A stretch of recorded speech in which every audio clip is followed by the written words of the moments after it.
سب پر واضح ہو چکی ہے واشگاف انداز میں کہ عمران خان صاحب جو ہے ان کا جادو جو ہے وہ سر چڑھ کر بول رہا ہے، ان کی مقبولیت کا، ان کے ووٹ بینک کا، ان کے پولیٹیکل کیپٹل کا۔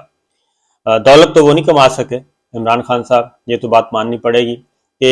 دولت کے انبار تو انہوں نے نہیں لگائے اور نہ ہی انہوں نے حرام کمایا، لیکن بہرحال انہوں نے پولیٹیکل کیپٹل جو ہے سیاسی سرمایہ ان کے پاس اتنا جمع ہو گیا ہے کہ وہ آرام سے گھر بیٹھ کے انجوائے کر سکتے ہیں، پوری دنیا میں انجوائے کر سکتے ہیں اس سیاسی سرمایہ کے ساتھ، کیونکہ روپیہ پیسہ ہی صرف سرمایہ نہیں ہوتا، عزت، نیک عزت اور شہرت، نیک شہرت اور رزق حلال جو ہے یہ بھی سرمایہ ہے، لیکن اصل سرمایہ یہ ہے کہ آپ کو لوگ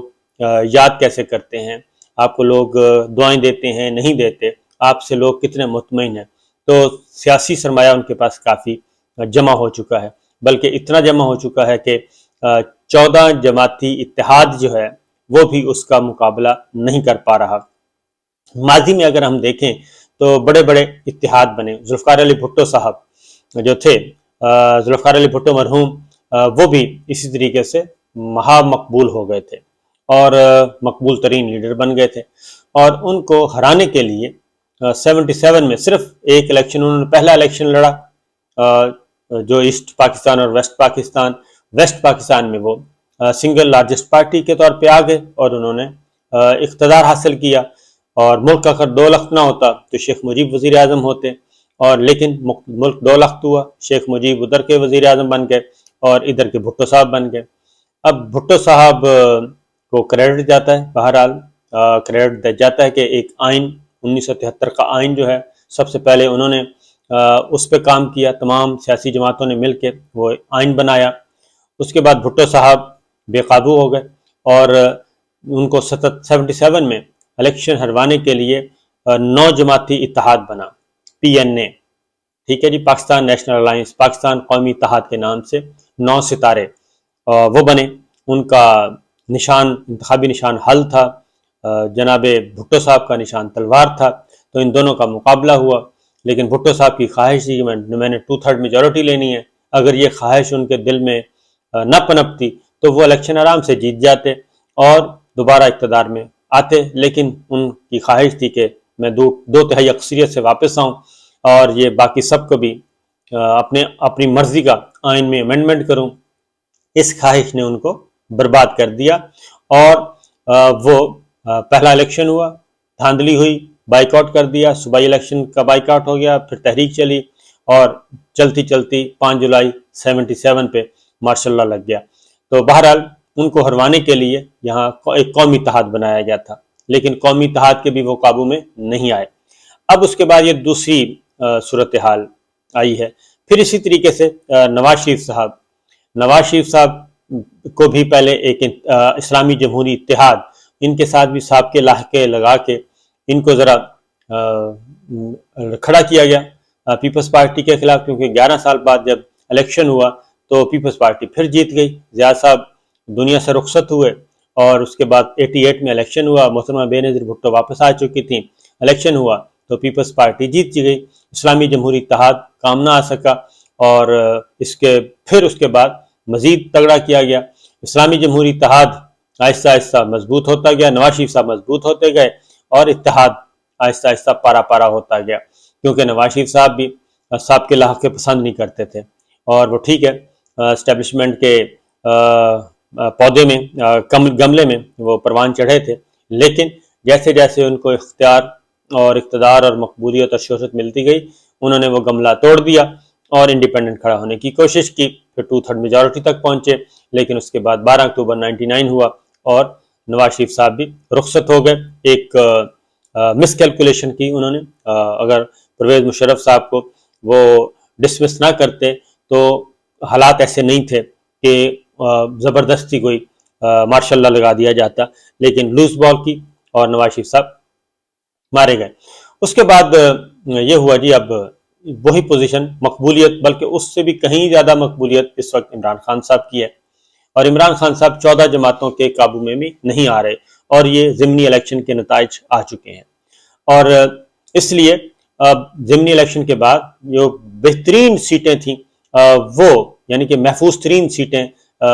نواز شریف صاحب نے، پیپلز پارٹی نے، راجہ پرویز اشرف صاحب نے مل کے وہ آڈیو بھی سامنے آ چکی ہے کہ ہم نے کون کون سی سیٹیں، اور لندن میں فیصلہ ہوا کہ یہ سیٹیں جو ہیں یہ خالی کریں، ان پہ ضمنی الیکشن کروائیں، ان کو فارغ کریں، اور ہمارا جو نمبر گیم ہے وہ پورے ہو جائیں گے، اور ہم یہ چھوٹے چھوٹے جماعتوں سے، شاہ زین بگٹی سے جان چھوٹ جائے گی، بھوتانی سے جان چھوٹ جائے گی، یہ جو ایک ایک دو دو جماعتوں والے ہیں ان سے جان چھوٹ جائے گی، چھوٹی جماعتوں سے، تو ہمارے نمبر جو ہیں وہ پورے ہو جائیں گے، ہم کمفرٹیبل زون میں چلے جائیں گے، ایم کیو ایم سے جان چھوٹ جائے گی، کیونکہ وہ سمجھتے ہیں کہ یہ بالکل بے اعتبار لوگ ہیں۔ لیکن ہوا یہ کہ وہ ضمنی الیکشن ہوا تو اس میں کلین سویپ عمران خان صاحب کر گئے، عالمی ریکارڈ قائم ہو گیا۔ اس کے بعد پھر پنجاب کا ضمنی الیکشن ہوا، وہ ترین گروپ، علیم گروپ، وہ سارے ان کے غبارے سے بھی ہوا نکل گئی۔ تو ان شارٹ یہ ہے کہ اب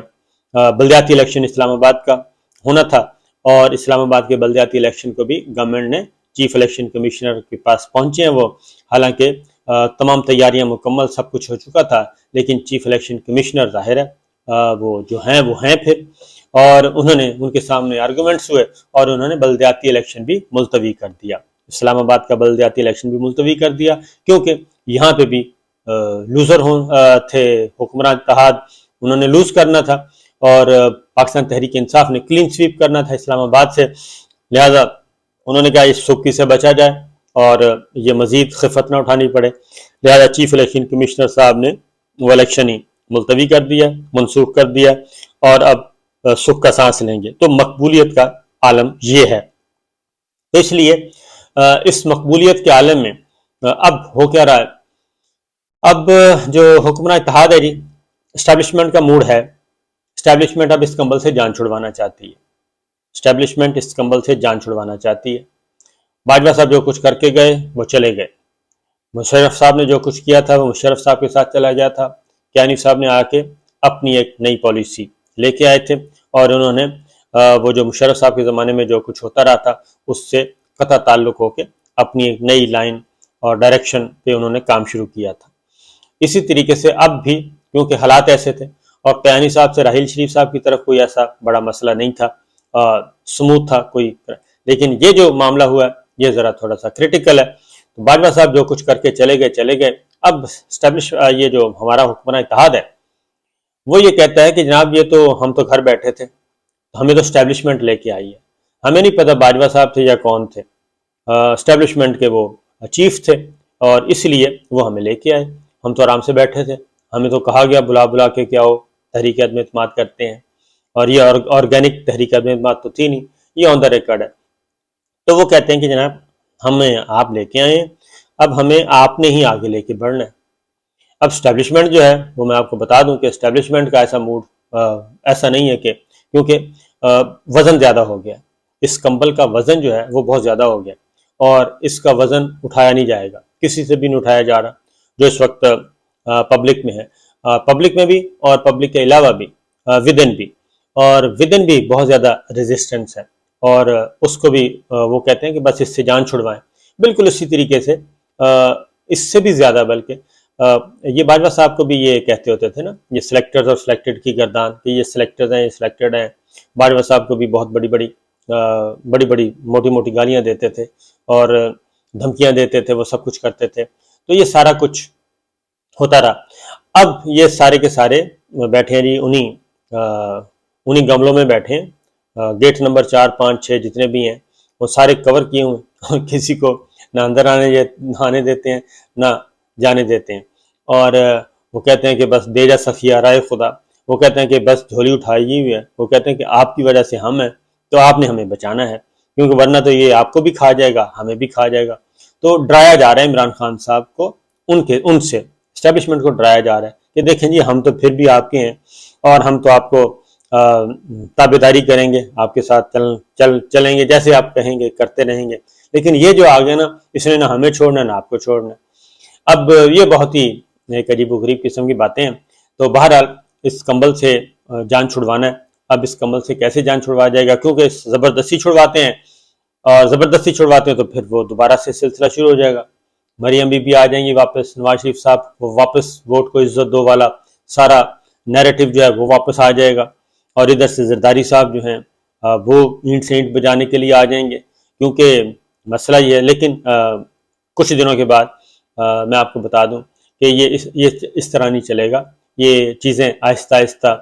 ہاتھ سے نکلتی جائیں گی، خود حکمراں اتحاد کے ہاتھ سے نکلیں گی اور خود بخود نکلیں گی، کیونکہ مصنوعی تنفس کے ذریعے سسٹم زیادہ دیر تک چل نہیں سکتا. وینٹیلیٹر ایک دن اتارنا ہی پڑتا ہے. بہرحال دیکھتے ہیں جی. اجازت دیجیے. اللہ حافظ.